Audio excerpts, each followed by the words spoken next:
like, oh, man, I don't know about you all, but I'm still full from my Thanksgiving meal. I don't know why I do this to myself. Every year, I tell myself, I'm not going to overeat. It's just so hard with the turkey and the dressing and the mashed potatoes, the green beans, homemade cranberry sauce. My wife has that down pat. The giblet or giblet, I'm not sure how to actually pronounce that. I think it's maybe a regional thing. I say giblet. And is it pecan or is it pecan? For me, it's pecan.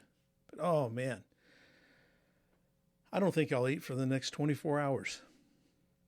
I say that and then I'll be hungry, right after the show. So I trust everyone had a wonderful Thanksgiving. Like I said, I'm always miserable right after I eat, but it helped because I watched the Cowboys beat the Chiefs. That was nice. I don't dislike the Chiefs, but I love the Cowboys. I've been a Cowboy fan for a number of years. Our CEO, he's a Cowboy fan too. He's got a lot of memorabilia, autographs and things like that. I think I can't remember who it was. I think it's his dad that had some connections with the Cowboys, but he's got a really nice collection of Cowboy memorabilia and autographs with some provenance. So, let me tell you a quick story. So when I was 15, 5 boys in my family. When I was 15, we were drawing for names because it's just too difficult for a poor family to buy something for everyone. And my oldest brother was 30, so there's 15 years between us. He was a huge Cowboy fan, just crazy. He would fight over him. I mean, if anybody said anything negative about him, he was ready to throw down. Anyway, I was watching the Tex Schramm show. It was a weekly show.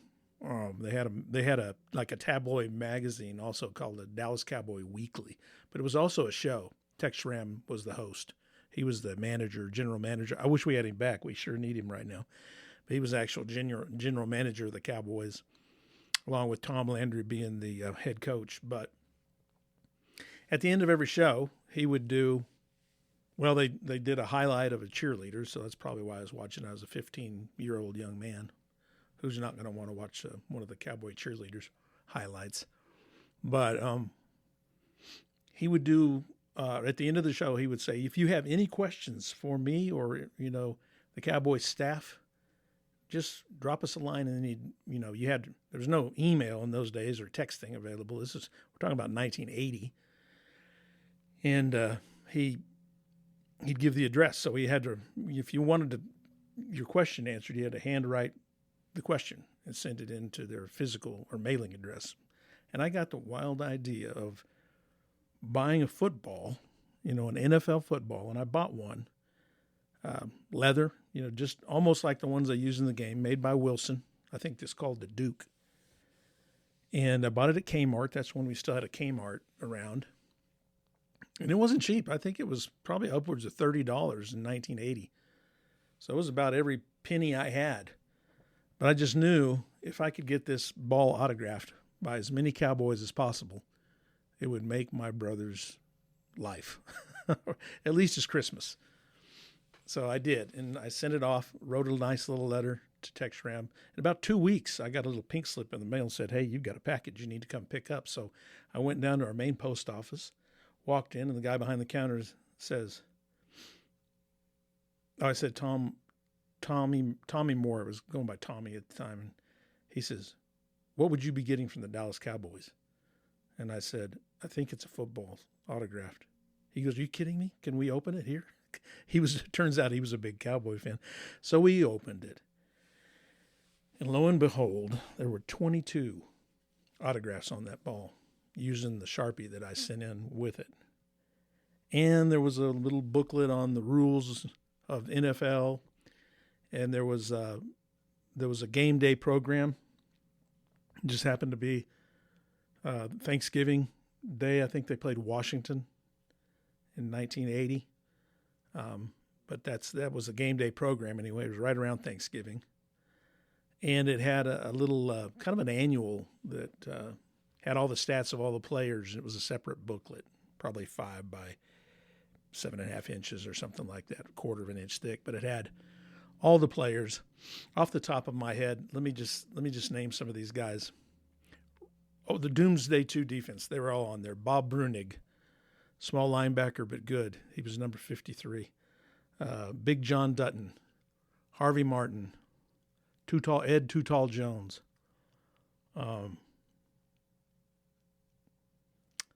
Charlie Waters, Cliff Harris. Turns out it was they retired that year. And what's crazy about this ball is, for you Cowboys fans or anybody that's fans of football, in the NFC Championship against San Francisco, Joe Montana, San Francisco, the catch game, this was that year that Dwight Clark made that catch in the back of the end zone with little or no time remaining, and they call that the catch.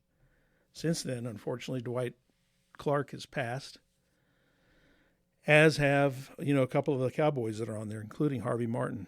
But man, 22. Ed. Let me tell you some of the others: Tony Dorsett,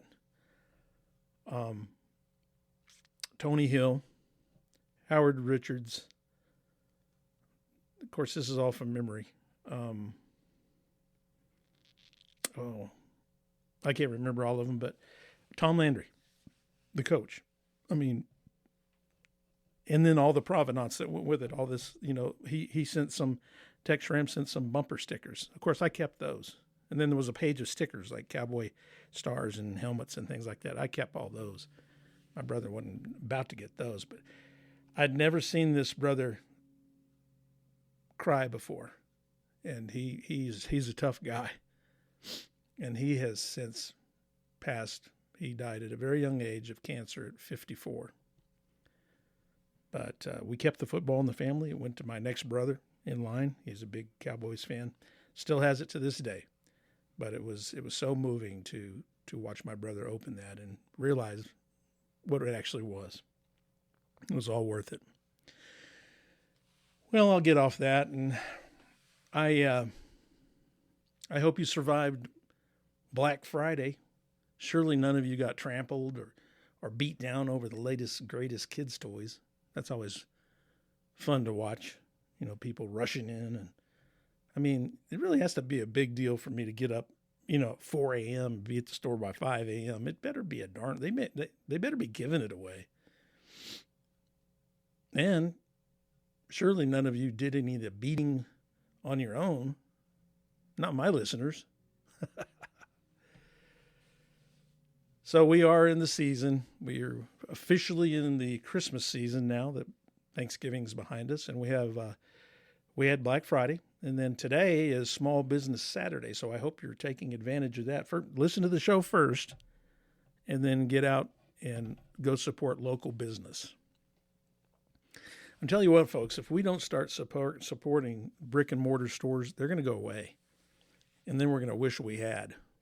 Yeah, their prices may be a little higher, and you're not ordering from the convenience of your couch and your PJs. Some of you still go in your PJs these days, and you're not going to get it, the same day.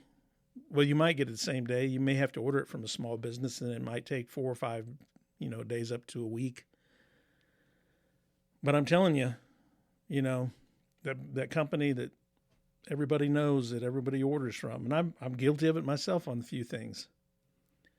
But when I was the president of the Chamber of Commerce, I told everybody then, and it's been 2019, it's been 6 years ago, I said, if we don't start supporting small business, local businesses, they're going to go away, and our towns, all of our towns, are going to be a ghost town, and there'll only be one place to shop. And then guess what? Their prices aren't going to be as good as they used to be. You have a captive audience. Speaking of online orders, there is Cyber Monday. That's coming up this Monday. But I would, if you could just make a pledge to yourself, say, you know what, this year I'm going I'm either going to re-gift something that I have, because most all of us have more than we need. Let's be honest. If you don't think so, compare ourselves to some of these third world countries. They don't even know where they're going to get their next meal. So yes, we are very blessed. I think America is anointed by God to be who we are, to be great, and to be a leader amongst nations. And because of that, we're blessed. So don't forget that. I think far too often we forget that. But support these small businesses that support you. When's the last time anyone from these big box conglomerates, especially the online ones, did any business with you? Probably not often. When's the last time a big box conglomerate online, you know who I'm talking about, when's the last time they sponsored a Little League game? Little dribblers. No. It's the local folks that do that. The ones that do all the hard work, all the living and the dying in your community. All right, I'll get off that soapbox. This is episode 24 of Morning Buzz with the Energy Guy. Glad you're here. So we are 12 minutes in. I got to get after it. It's probably not going to be a full 30 minutes. It'll be close. But today I want to talk about buying HVAC equipment. What questions do you ask? What questions might you have? I mean, most of us don't know a whole lot about heating, ventilation, air conditioning, do we? Do you know much? You know what SEER means? SEER? I didn't. I do, because I've worked with it for so long. Seasonal Energy Efficiency Ratio. Now, I know what it stands for, but do I actually know what it means? I do know the minimum out there is 14 SEER. So that'd be what I call off the shelf. So if someone's selling you an air conditioner or a heater or a heat pump, and they say it's 14 SEER, that's off the shelf. That's good. But you normally don't qualify for rebates from utilities or for any tax credits. For Farmers Electric members anyway, it has to be a 15 SEER or greater. So we're trying to incentivize our members to go with a little higher SEER, Seasonal Energy Efficiency Ratio. Or Energy Star certified. Look for that Energy Star. Speaking in Energy Star, Morning Buzz with the Energy Guy is the only podcast awarded that prestigious Energy Star label. That's pretty cool. But anyway, most of us don't, we may know somebody, some Bubba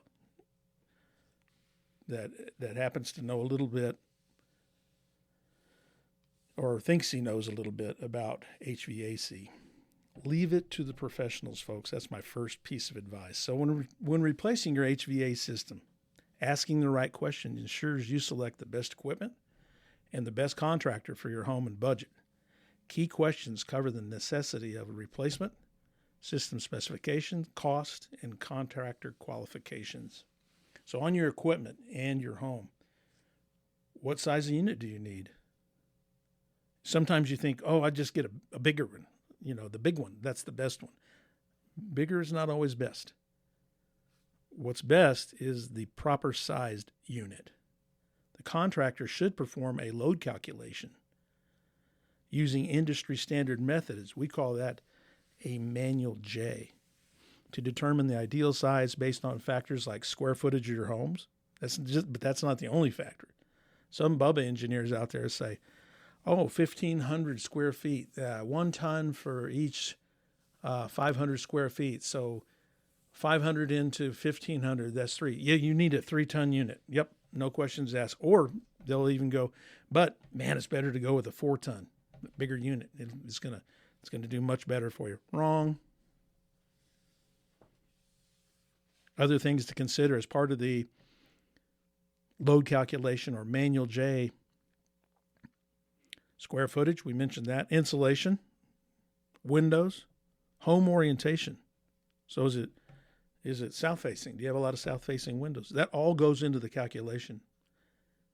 And by all means, avoid contractors who estimate size based only on square footage or simply replace the existing unit with the same size. Those guys don't know their salt. They're not worth their salt. Ask if they'll do a manual J or load calculation. What type of system is best for my home? Furnace, heat pump, mini splits. Mini splits are becoming more popular. Those are ductless, and a lot of DIY opportunities with mini splits. Discuss options that align with your home's layout, fuel sources, and specific needs.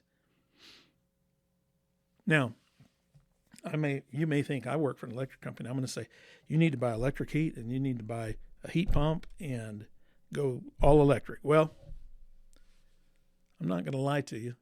That's a great option, no doubt. Electric heat's good.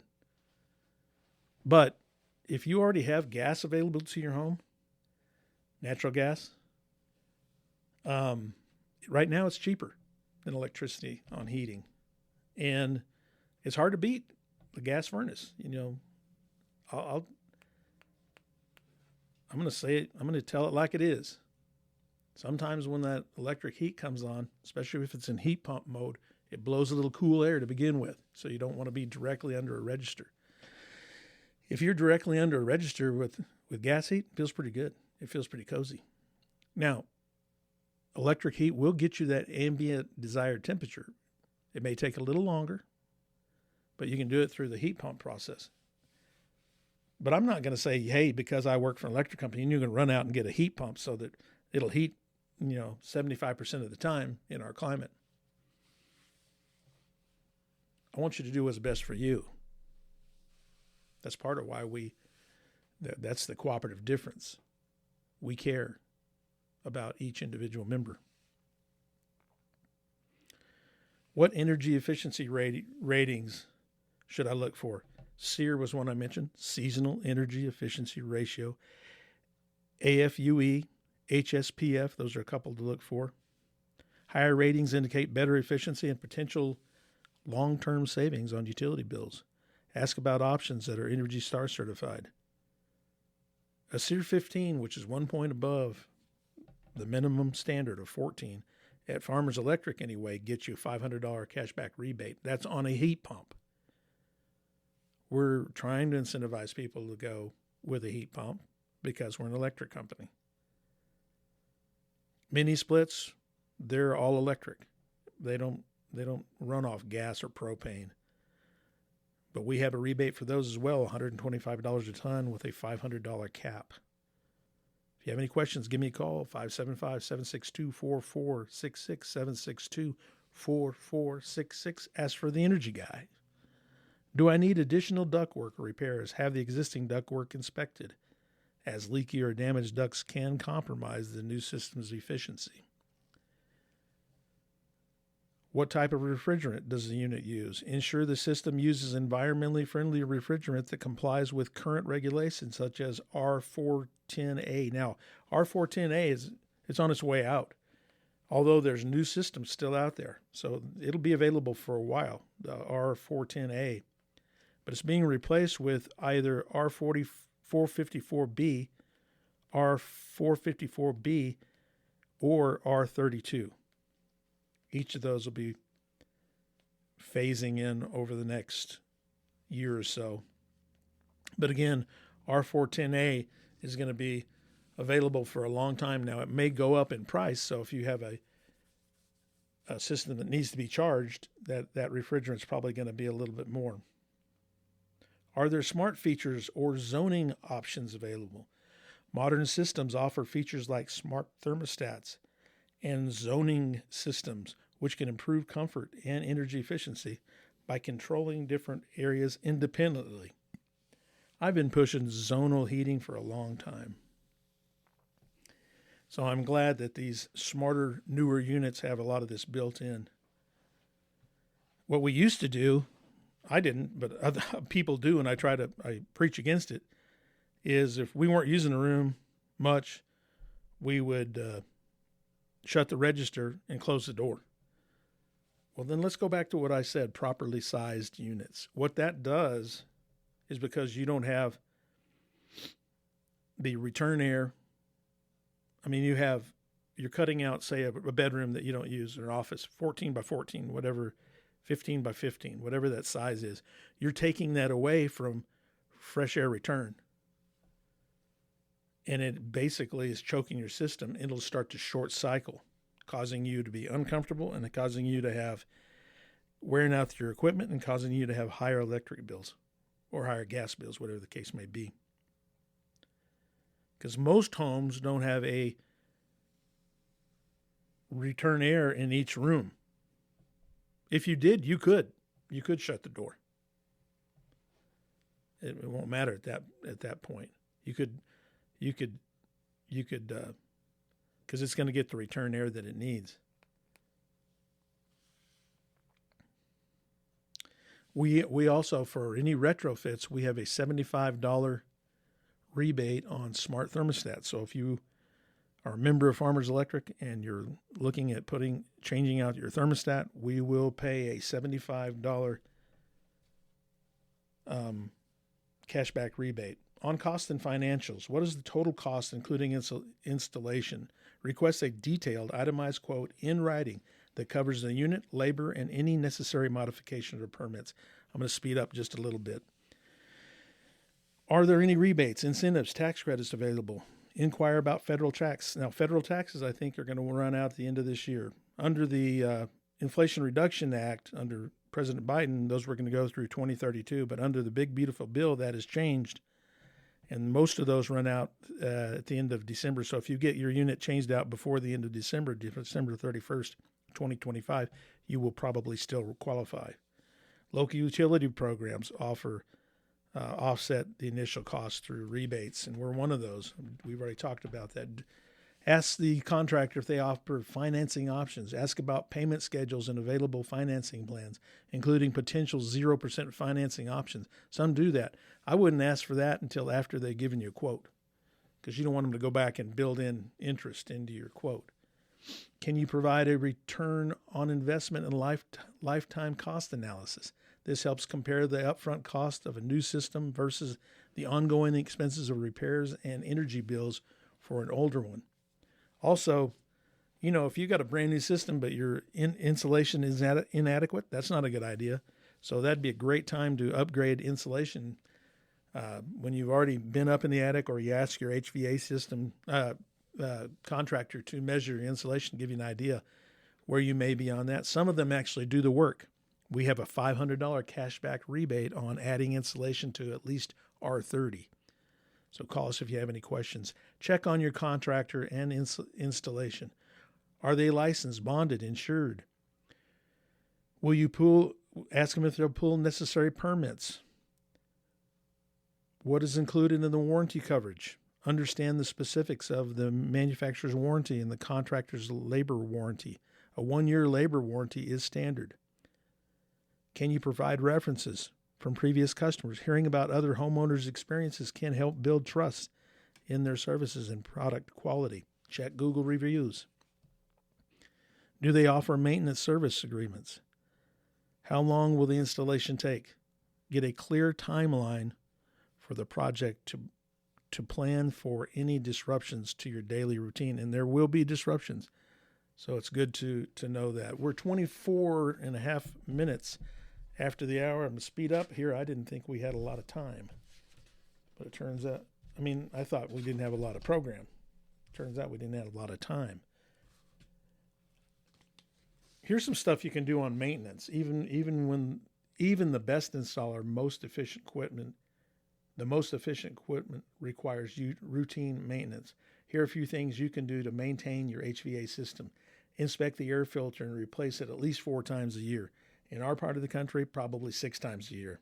Check the thermostat settings. Of course, we say a starting point is 78 degrees in the summer and 68 degrees in the winter. Why? Because that's what the Department of Energy suggests. I'm not going to say any higher in the summer, any lower in the summer or any higher in the winter. And I practice what I preach. My wife calls me the energy Nazi, but it is what it is. A programmable thermostat can save more by letting the home's temperature rise in the summer or fall in the winter by a few degrees when the house is unoccupied. Make sure the supply and return vents are open and not blocked by furniture. Keep your outdoor unit clean and make sure nothing blocks airflow to it. Here are maintenance points a licensed technician can do. Tighten all electrical connections. Lubricate all moving parts. Inspect the air conditioner's condensate drain. That's a problem. I've run into that a few times with some of our members. Check systems controls for wear or damage. Check systems refrigerant charge. That is also a problem. Inspect ductwork for leaks. That is a problem. I read an article one time, and I mentioned this, I think, last week, that about a full 1/3 of all high bill concerns comes from loose ductwork in the attic. And sure enough, I've seen it on my quick and dirty energy audits that I may do on a high bill concern in the attic.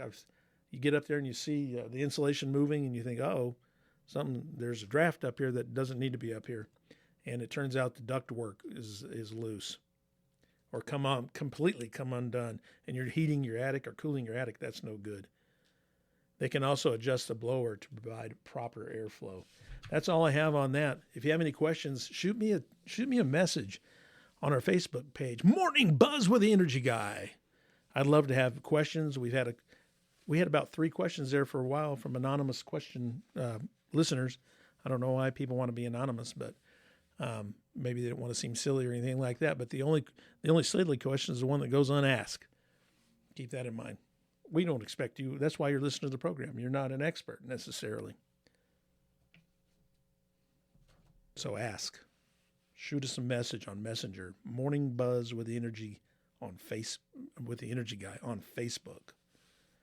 This day in history, November 29th, born this day, Louisa May Alcott, born in 1832, American author whose autobiography in her 1968 novel, Little Women, became a classic children's book.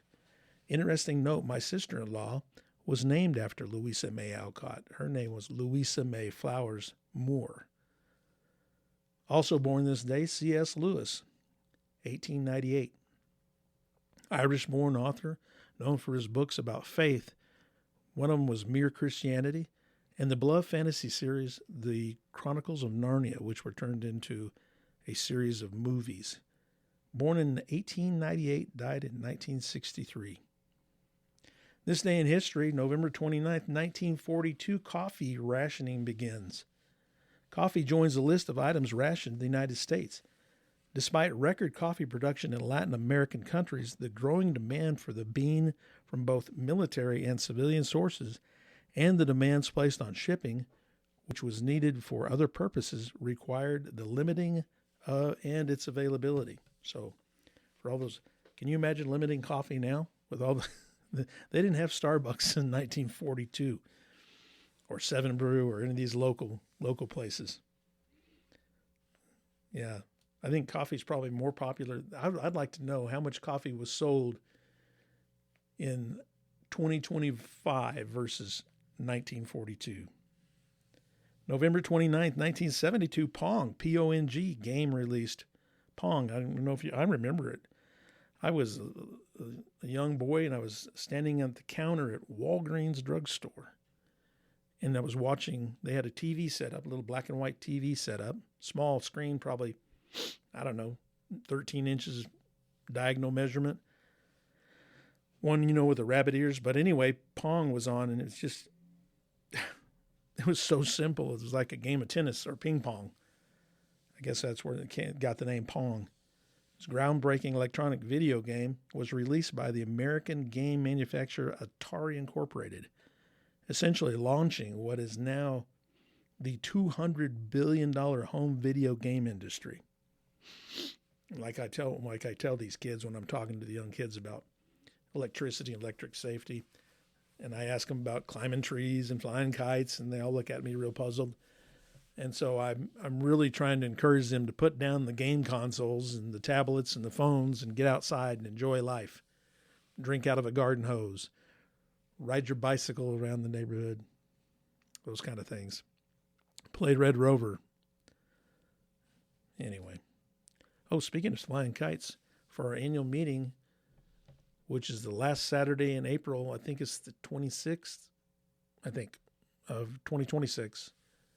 For the kids, we're going to have a kite flying clinic. And so any child that comes, 12 years or younger, probably, we're going to have them go outside during the business meeting, and we're going to have a lot of employees out there flying kites with them. So that'll be fun. And then they get to keep their kite. November 29th, 2001, this is my last one on this day in history. George Harrison, lead guitarist for the Beatles, dies. English musician and songwriter George Harrison dies at the age of 58, way too young. Harrison achieved global fame as a member of the Beatles and went on to a successful solo career that included frequent collaborations with many of the foremost musicians of his generation. Harrison was the youngest member of the Beatles. Well, that's it, ladies and gentlemen. I really appreciate you listening and hope you'll listen next week for Morning Buzz with the Energy Guy. See you next week.